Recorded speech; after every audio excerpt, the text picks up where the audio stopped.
Professional Education Review. Methods and strategies of teaching. Practice tests and rationalization. Question 1. Ms. Santos teaches a diverse group of grade 5 students.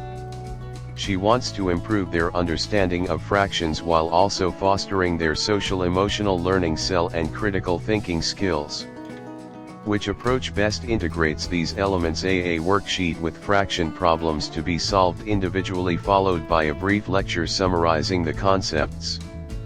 B. A collaborative group project where students work together to solve real-world fraction problems, reflecting on their group dynamics and problem-solving strategies afterward, using a concept map to organize their findings. C. A competitive game where students race to solve fraction problems individually, with rewards given to the fastest solvers. D. A lecture on fractions followed by a traditional quiz. Correct answer. B. A collaborative group project where students work together to solve real-world fraction problems, reflecting on their group dynamics and problem-solving strategies afterward, using a concept map to organize their findings. Rationalization. This option effectively integrates several modern teaching methods like collaborative learning, real-world problem-solving, reflection on group dynamics and concept mapping. Options A, C, and D are less effective because they lack the collaborative and reflective elements crucial for cell and critical thinking development. Option C is particularly problematic as it promotes competition rather than collaboration. Options A and D are traditional methods and do not incorporate modern techniques. Question 2. Ms. Ramirez teaches in a diverse classroom with students from various cultural backgrounds, including indigenous groups. She notices that some students are disengaged during lessons that primarily use Western-centric examples and narratives. Which approach best demonstrates culturally responsive teaching in this situation? A continue using the existing materials and methods, assuming students will eventually adapt. B. Replace all existing materials with materials solely focused on the students' indigenous cultures, neglecting broader perspectives. C. Integrate diverse perspectives and learning styles by incorporating materials and teaching strategies that reflect the students' cultural backgrounds while also maintaining a balanced curriculum that includes broader global contexts. D. Focus on standardized test preparation, as this is the most important measure of student success. Correct answer. C. Integrate diverse perspectives and learning styles by incorporating materials and teaching strategies that reflect the students' cultural backgrounds while also maintaining a balanced curriculum that includes broader global contexts. Rationalization. Option C demonstrates a deep understanding of culturally responsive teaching. It acknowledges the importance of representing students' cultures and experiences in the curriculum while avoiding cultural isolation. A balanced approach ensures students develop a comprehensive understanding of the world, respecting and valuing their own cultural heritage alongside other perspectives.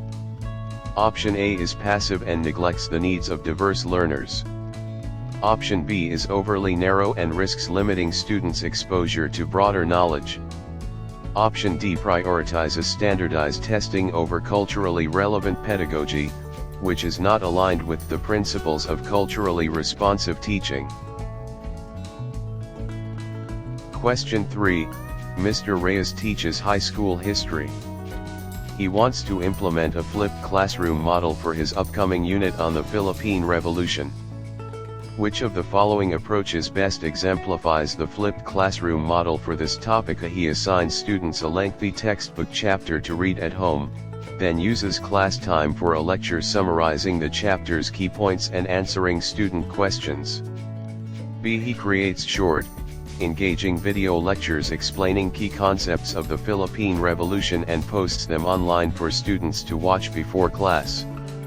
Class time is then used for interactive activities, discussions, and project-based learning related to the revolution. C. He gives students a worksheet with key terms related to the Philippine Revolution to define at home. Class time is dedicated to a lecture on the topic. D. He assigns students a research paper on the Philippine Revolution due at the end of the unit, with no in-class instruction or activities. Correct answer, B. He creates short, engaging video lectures explaining key concepts of the Philippine Revolution and posts them online for students to watch before class. Class time is then used for interactive activities, discussions, and project-based learning related to the revolution.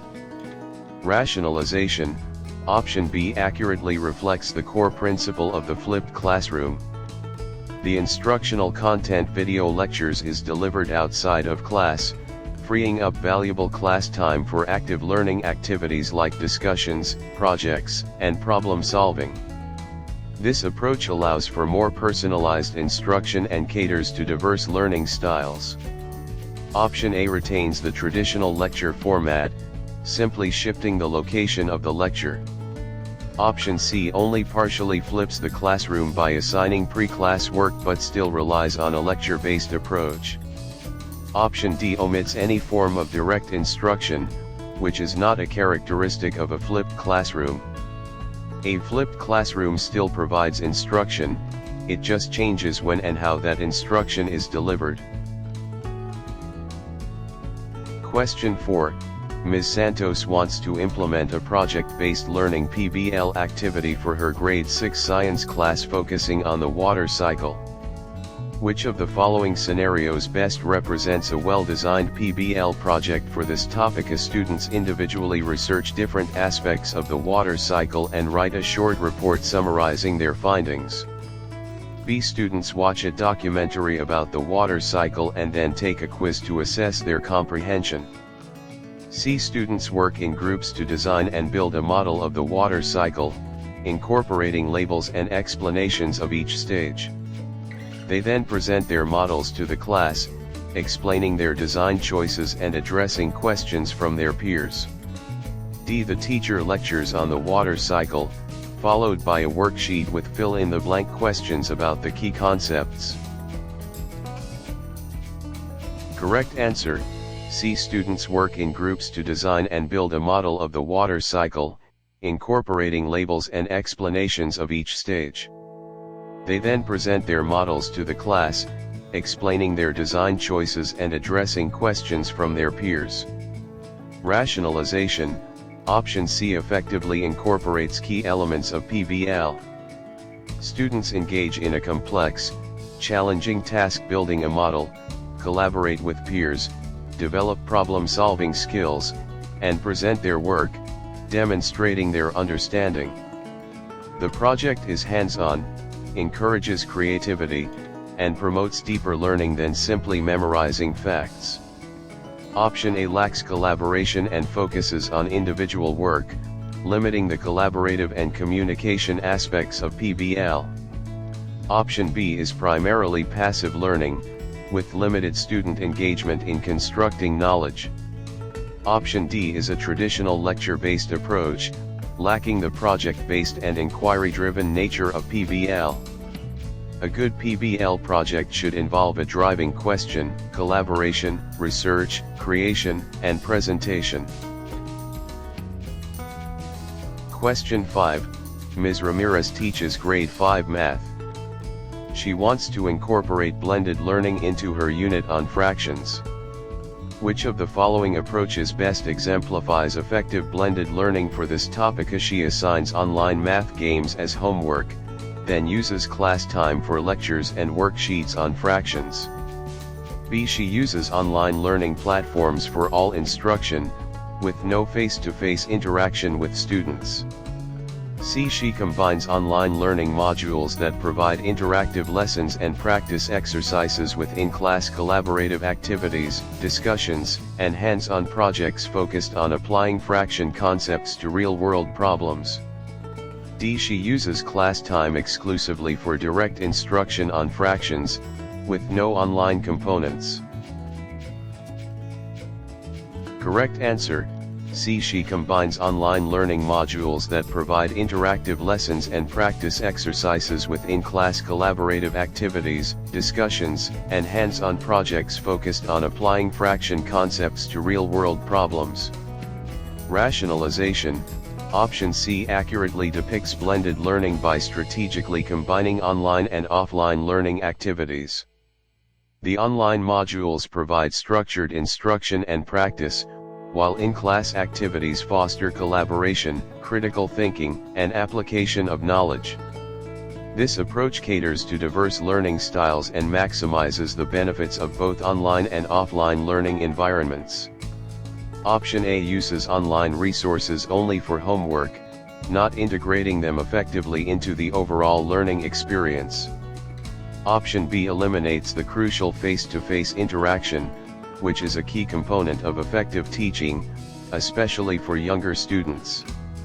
Option D completely excludes online learning, failing to incorporate the blended learning model. Effective blended learning requires a thoughtful integration of online and offline components to enhance the learning process, not just using one method to supplement the other. Question 6. Mr. Reyes teaches grade 3 English.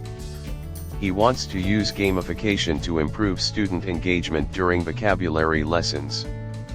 Which of the following strategies best incorporates the principles of effective gamification? A. He assigns students points for completing vocabulary worksheets, with the highest scoring student receiving a small prize at the end of the week.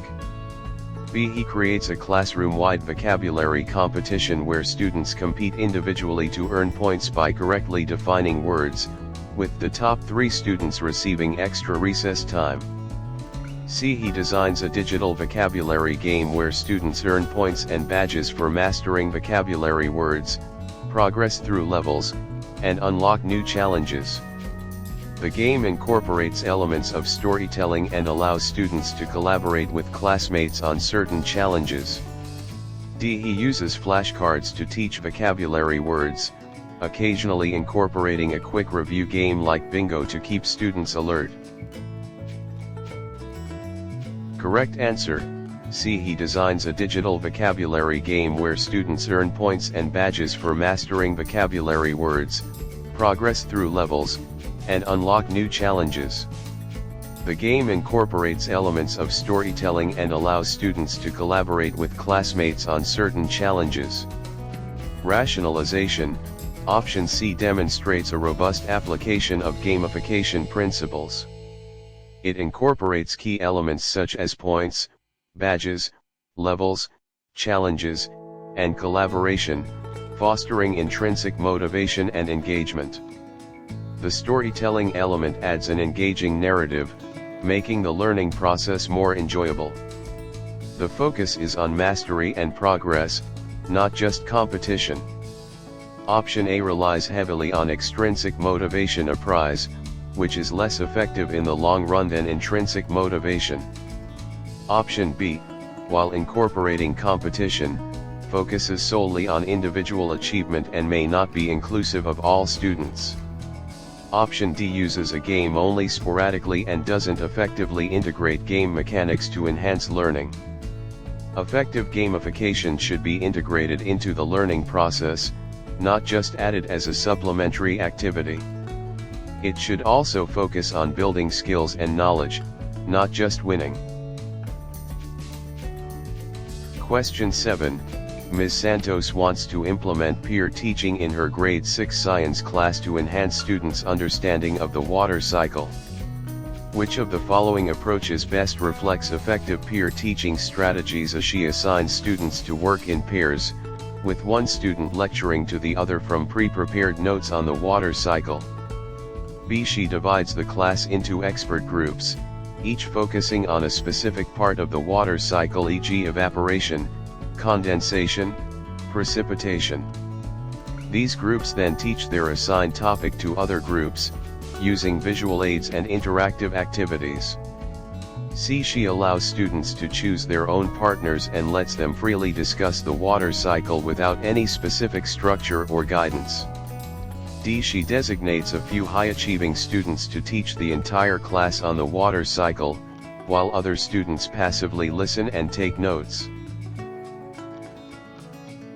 Correct answer, B. She divides the class into expert groups, each focusing on a specific part of the water cycle, e.g. evaporation, condensation, precipitation. These groups then teach their assigned topic to other groups, using visual aids and interactive activities. Rationalization, option B, exemplifies effective peer teaching by incorporating several key elements. The division into expert groups promotes collaborative learning and deeper understanding of the topic. The requirement to teach other groups encourages active recall and application of knowledge. The use of visual aids and interactive activities ensures engagement and caters to diverse learning styles. This approach fosters a more inclusive and dynamic learning environment compared to other options. Option A is a less effective approach as it resembles a lecture format, limiting student participation and active learning.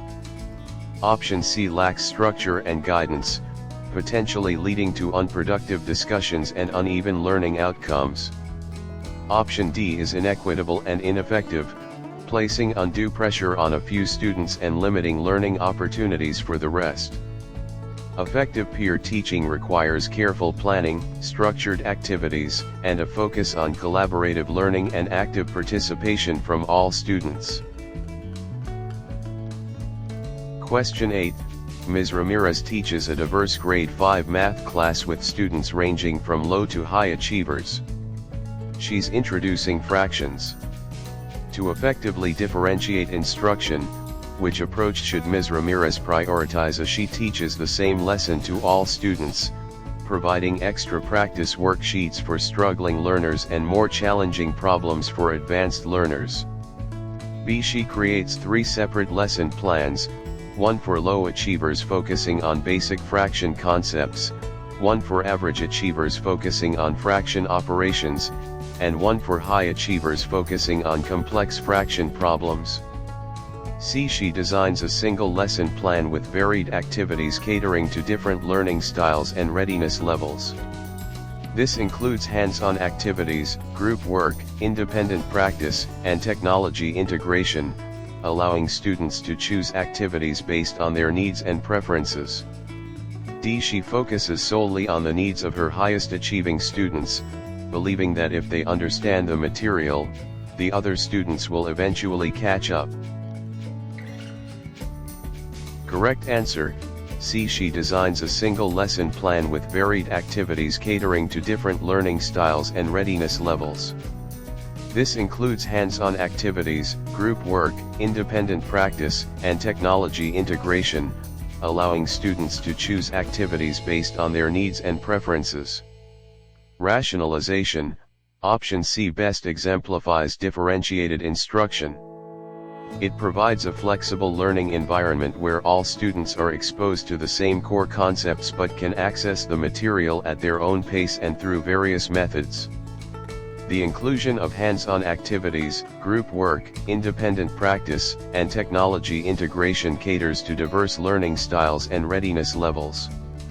This approach allows Ms. Ramirez to meet the individual needs of her students without creating separate, isolated lessons. Option A is a less effective form of differentiation, as it primarily relies on quantity of work rather than varied approaches to learning. Option B is impractical and inefficient, requiring significant extra planning and potentially leading to feelings of isolation amongst students in different groups. Option D is completely inappropriate and neglectful of the learning needs of the majority of the class. Effective differentiated instruction focuses on providing varied pathways to learning, not simply adjusting the difficulty of the same task. Question 9. Mr. Reyes wants to implement an inquiry-based learning approach in his grade 4 social studies class to teach about the different regions of the Philippines. Which of the following activities best exemplifies inquiry-based learning? Mr. Reyes lectures on each region, providing detailed information about its geography, history, and culture, and then assigns students a worksheet to fill out based on the lecture. B. Mr. Reyes shows a documentary about the Philippines, pausing occasionally to ask comprehension questions. Students then take a quiz on the documentary's content. C. Mr. Reyes presents students with a central question: why are the different regions of the Philippines so diverse? Students then work in groups to research the topic using various resources, formulate hypotheses, conduct investigations e.g. interviews, map analysis, and present their findings to the class. D. Mr. Reyes assigns each student a specific region to research individually using a provided textbook chapter. Students then write a short report summarizing their findings. Correct answer: C. Mr. Reyes presents students with a central question: why are the different regions of the Philippines so diverse? Students then work in groups to research the topic using various resources, formulate hypotheses, conduct investigations e.g. interviews, map analysis, and present their findings to the class. Rationalization, option C, accurately reflects the core principles of inquiry-based learning. It starts with a driving question that encourages students to actively seek answers. The activity emphasizes student-led research, hypothesis formulation, investigation, and presentation, allowing students to construct their own understanding of the topic. The use of diverse resources and investigative methods promotes critical thinking and problem-solving skills. Option A is a traditional lecture-based approach, lacking the student-centered inquiry process. Option B is primarily teacher-directed, with limited opportunities for student-led investigation. Option D, while involving research, is largely an individualistic task, lacking the collaborative and investigative aspects crucial to inquiry-based learning.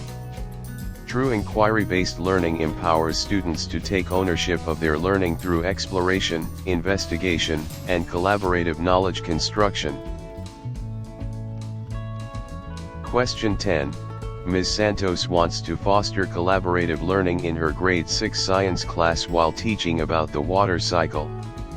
Which of the following activities best promotes effective collaboration and deep understanding of the concept? Ms. Santos divides the class into groups and assigns each group a different stage of the water cycle: evaporation, condensation, precipitation, etc. to research individually. Each group then presents its findings to the class. B. Ms. Santos provides each student with a worksheet outlining the stages of the water cycle and asks them to complete it individually before comparing answers with a partner. C. Ms. Santos divides the class into expert groups, each focusing on a specific aspect of the water cycle. After researching, students regroup into mixed groups, sharing their expertise and collaboratively creating a presentation explaining the entire water cycle. D. Ms. Santos has students work in groups to build a model of the water cycle, but each student is responsible for a specific part of the model with minimal interaction or discussion among group members. Correct answer: C. Ms. Santos divides the class into expert groups, each focusing on a specific aspect of the water cycle. After researching, students regroup into mixed groups, sharing their expertise and collaboratively creating a presentation explaining the entire water cycle. Rationalization, option C, best exemplifies effective collaborative learning. The expert groups approach allows students to develop in-depth knowledge of a specific aspect of the water cycle, becoming experts in their assigned area. The subsequent regrouping into mixed groups necessitates collaboration and knowledge sharing, promoting deeper understanding through peer teaching and discussion. The creation of a joint presentation further enhances collaboration and reinforces learning. Option A lacks true collaboration, as groups work independently before merely presenting their findings. Option B utilizes pairing but primarily focuses on individual work before a brief comparison. Option D, while involving group work, limits interaction, and doesn't promote the sharing of diverse perspectives and expertise that defines effective collaborative learning. The key to effective collaborative learning is the structured interaction and interdependence of students in achieving a common goal. Question 11. Ms. Rodriguez teaches a diverse grade 5 class with varying learning styles and paces. She wants to implement personalized learning effectively. Which approach best reflects the principles of personalized learning in this context? Ms. Rodriguez uses a single, standardized curriculum and assessment for all students, providing extra help to struggling students after school. B. Ms. Rodriguez employs a differentiated instruction model, adjusting the complexity and pacing of assignments based on individual student needs, using a variety of learning resources and assessment methods tailored to different learning styles. C. Ms. Rodriguez assigns all students the same project, allowing them to choose their preferred method of presentation, e.g. poster, essay, video. D. Ms. Rodriguez uses online learning platforms that adapt to each student's pace, but provides minimal teacher guidance or interaction. Correct answer, B. Ms. Rodriguez employs a differentiated instruction model, adjusting the complexity and pacing of assignments based on individual student needs, using a variety of learning resources and assessment methods tailored to different learning styles. Rationalization, option B best embodies personalized learning. It acknowledges the diverse needs of students by differentiating instruction, adjusting the content, process, product, and learning environment to meet individual learning styles and paces. The use of varied resources and assessment methods caters to different learning preferences, ensuring that all students have opportunities to demonstrate their understanding. Option A uses a one-size-fits-all approach, failing to address individual differences effectively.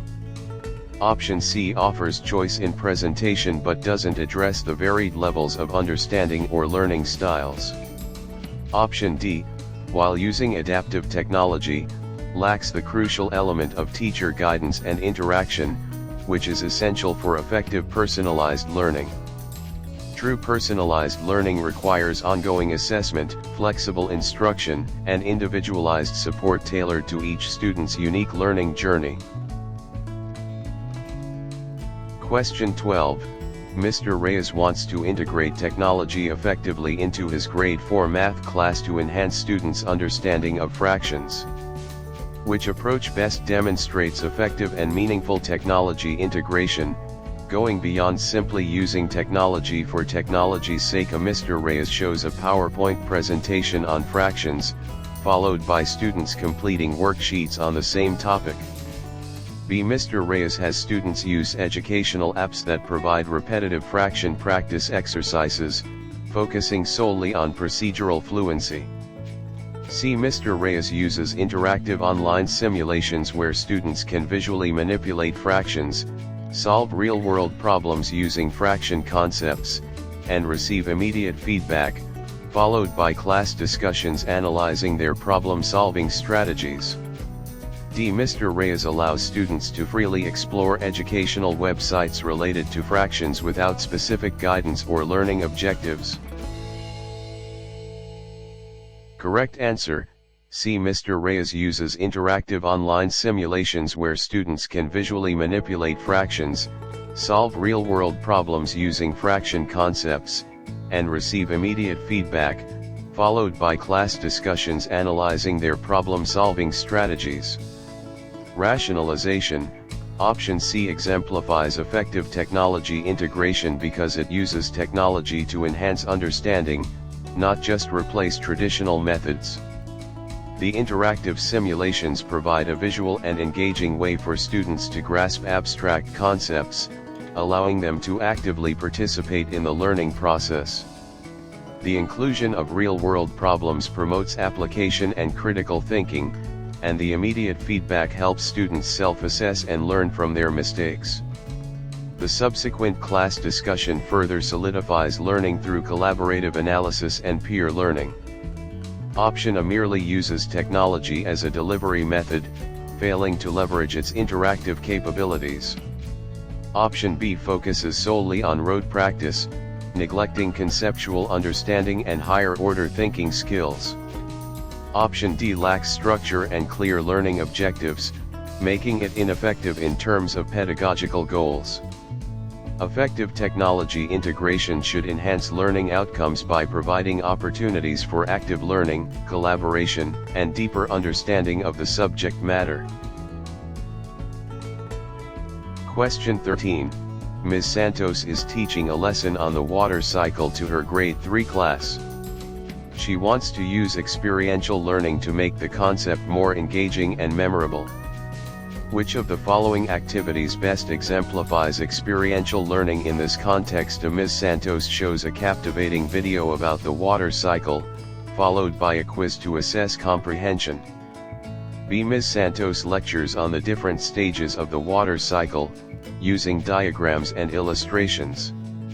C. Ms. Santos has students build a model of the water cycle using materials like a plastic bottle, water, and ice, observing the process and recording their observations in a journal. D. Ms. Santos assigns students to research the water cycle and present their findings in a PowerPoint presentation. Correct answer: C. Ms. Santos has students build a model of the water cycle using materials like a plastic bottle, water, and ice, observing the process and recording their observations in a journal. Rationalization. Option C best represents experiential learning because it involves students in a hands-on activity that directly relates to the concept being taught. By building a model and observing the process, students actively participate in learning, making the abstract concept of the water cycle more concrete and understandable. The journal entries further encourage reflection and deeper processing of the experience. Option A relies on passive learning through observation. Option B uses a traditional lecture method, lacking active student participation.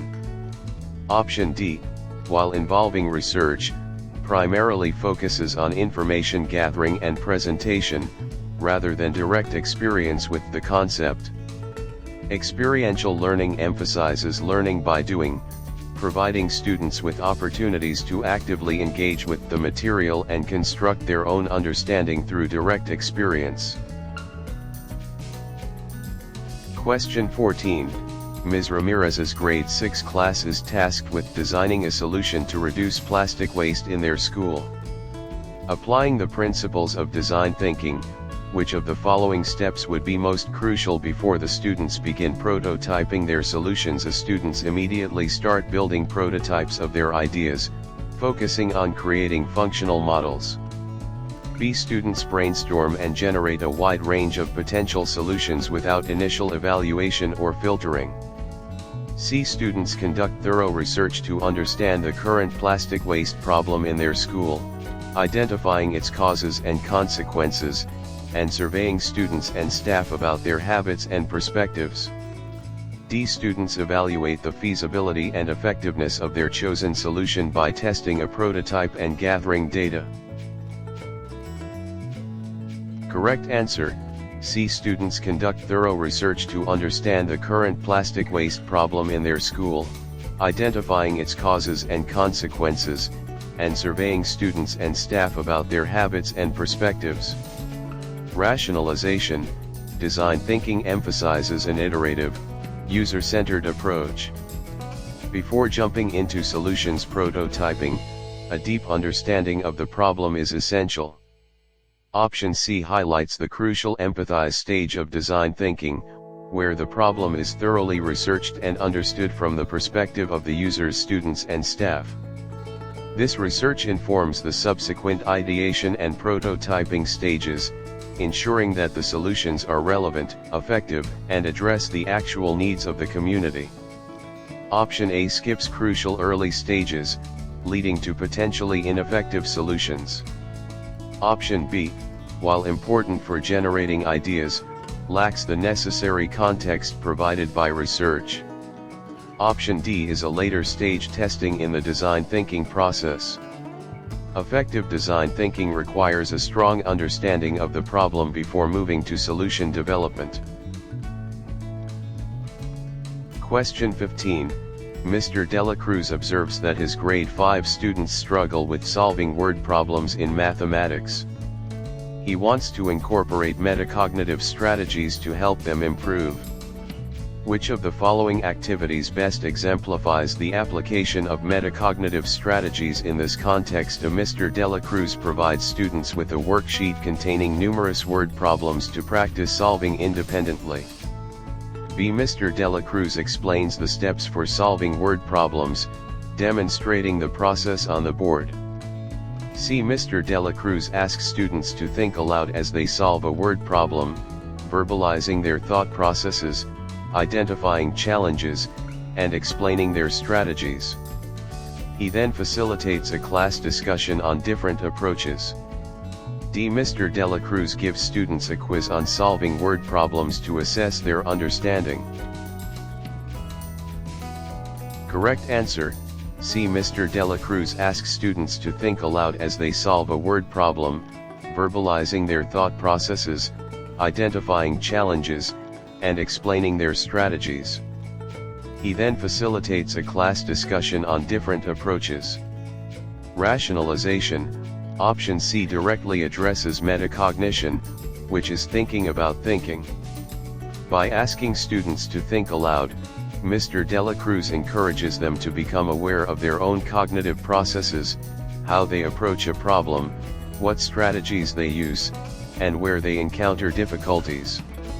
The class discussion further allows students to learn from each other's strategies and reflect on different approaches to problem solving. This fosters self-regulation and improves their ability to monitor and control their learning. Option A focuses on rote practice without metacognitive reflection. Option B is a traditional lecture method, lacking active student engagement in metacognitive processes. Option D assesses understanding but doesn't directly promote the development of metacognitive skills. The key to metacognitive strategies is making students conscious of their own learning processes and enabling them to self-regulate their learning accordingly. Question 16. Ms. Santos is teaching a lesson on the properties of quadrilaterals to her grade 4 class. She wants to help students understand the relationship between different types of quadrilaterals: squares, rectangles, parallelograms, etc. Which of the following approaches best exemplifies the inductive method of teaching in this context? Ms. Santos begins by defining each quadrilateral type: square, rectangle, parallelogram, etc. and then provides examples of each. She then shows how the properties of each type relate to broader categories. B. Ms. Santos presents students with various shapes and asks them to identify common characteristics and group them accordingly. She then guides them to formulate definitions and classifications based on their observations. C. Ms. Santos uses a pre-made chart summarizing the properties of each quadrilateral type, highlighting the relationships between them. Students then complete a worksheet applying the definitions. D. Ms. Santos shows a video explaining the properties of quadrilaterals, followed by a quiz to assess understanding. Correct answer, B. Ms. Santos presents students with various shapes and asks them to identify common characteristics and group them accordingly. She then guides them to formulate definitions and classifications based on their observations. Rationalization, the inductive method starts with specific examples and leads students to general conclusions. Option B perfectly illustrates this. Students observe specific shapes, identify patterns, and then generalize their findings to create classifications and definitions. This active learning process encourages critical thinking and problem-solving skills. Option A is deductive, starting with general rules, definitions, and moving to specific examples. Option C is primarily expository, relying on direct instruction. Option D uses a visual aid but doesn't involve the inductive process of discovery and generalization. The core of inductive teaching is allowing students to derive the principles themselves through observation and analysis of concrete examples. Question 17. Ms. Ramirez is teaching a complex topic in history, the causes of the Philippine Revolution, to her grade 10 class. While she knows the lecture method has limitations, she decides to use it as a primary teaching strategy for this particular lesson. To make her lecture more effective and engaging, which of the following strategies should Ms. Ramirez prioritize? Ms. Ramirez reads directly from her prepared notes for the entire lesson duration, ensuring she covers all the necessary information. B. Ms. Ramirez incorporates visual aids like maps and images, but maintains a primarily lecture-based approach with minimal student interaction. C. Ms. Ramirez uses storytelling techniques, incorporates relevant primary source excerpts, and pauses frequently for questions and brief discussions to check for understanding. D. Ms. Ramirez assigns students to read the textbook chapter beforehand and then delivers a lecture summarizing the key points, without addressing any student questions during the lecture itself. Correct answer, C. Ms. Ramirez uses storytelling techniques, incorporates relevant primary source excerpts, and pauses frequently for questions and brief discussions to check for understanding. Rationalization. While a lecture can be a necessary tool, its effectiveness is significantly enhanced by active learning strategies. Option C best addresses this by incorporating storytelling, making the information more relatable and memorable, using primary sources, adding authenticity and depth, and including frequent checks for understanding, ensuring students are following along and addressing any confusion. This approach transforms a passive lecture into a more interactive and engaging learning experience. Option A is a purely passive lecture, likely to lead to disengagement. Option B, while including visuals, remains largely passive. Option D, while assigning pre-reading, fails to address student questions during the lecture, missing an opportunity for clarification and interaction. Effective use of the lecture method requires thoughtful integration of active learning techniques to mitigate its inherent limitations. Question 18. Mr. Reyes is facilitating a class discussion on the effects of social media on adolescent mental health in his grade 11 psychology class. Several students express differing opinions, some even contradicting each other. Which of the following actions by Mr. Reyes best demonstrates effective facilitation of a discussion in this potentially contentious situation? Mr. Reyes immediately corrects any inaccurate statements, ensuring the discussion stays on track with factual information. B. Mr. Reyes allows the students to debate freely, intervening only to maintain order and prevent the discussion from becoming too heated. C. Mr. Reyes redirects the discussion to focus solely on the opinions of the students who agree with the most widely accepted research findings. D. Mr. Reyes guides the discussion by encouraging students to support their claims with evidence, prompting critical analysis of different perspectives, and facilitating respectful dialogue among differing viewpoints. Correct answer, D. Mr. Reyes guides the discussion by encouraging students to support their claims with evidence, prompting critical analysis of different perspectives, and facilitating respectful dialogue among differing viewpoints. Rationalization. Option D highlights the crucial role of the teacher in facilitating a productive discussion, especially when dealing with potentially controversial topics. Effective facilitation involves more than just maintaining order, it requires actively shaping the discussion to promote critical thinking and respectful exchange of ideas. Encouraging students to use evidence, analyzing different perspectives, and fostering respectful dialogue are key components of a successful discussion that promotes deeper understanding and learning. Option A stifles open discussion by immediately correcting students, potentially discouraging participation. Option B, while maintaining order, lacks the guidance needed to ensure a productive and insightful exchange. Option C shuts down dissenting opinions, failing to leverage the learning opportunity presented by diverse viewpoints. The teacher's role in a discussion is not merely to control it but to guide it towards meaningful learning outcomes. Question 19. Ms. Santos wants her grade 6 students to present their research projects on Philippine indigenous communities. She wants to go beyond simple oral presentations and encourage deeper engagement with the material. Which of the following approaches using the reporting method would best achieve this goal and foster higher order thinking skills as students present their findings individually, reading directly from pre-written reports for 5 minutes each? B. Students work in groups, creating visually appealing PowerPoint presentations with minimal verbal explanation. C. Students prepare individual multimedia presentations combining audio, video, and images and then engage in a class discussion about the similarities and differences in their findings. D. Students create individual posters summarizing their research and then display them silently in the classroom for the rest of the class to observe. Correct answer: C. Students prepare individual multimedia presentations combining audio, video, and images and then engage in a class discussion about the similarities and differences in their findings.